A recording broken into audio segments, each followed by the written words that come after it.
యుద్ధం మొదలైంది. అసలే ఉన్న యుద్ధాలకు తోడు ఇంకో యుద్ధమా అని భయపడాల్సిన పని లేదు. ఇది భారత్, అమెరికా మధ్య జరుగుతున్న టారిఫ్ల యుద్ధం.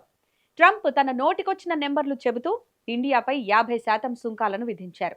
వాటిని అమల్లో కూడా తీసుకొచ్చారు. ఇది ఖచ్చితంగా భారత్ను ఇబ్బంది పెట్టే చర్యే. ఫ్రెండు అంటూనే గట్టిగానే వెన్నుపోటు పొడిచిన ట్రంప్కు అంతకంటే గట్టిగానే బుద్ధి చెప్పేందుకు టీమిండియా రెడీ అయిపోయింది. అమెరికా ఇప్పటిదాకా పెద్దన్న, కానీ ఇక నుంచి కాదని చేతల ద్వారానే తేల్చి చెప్పబోతోంది.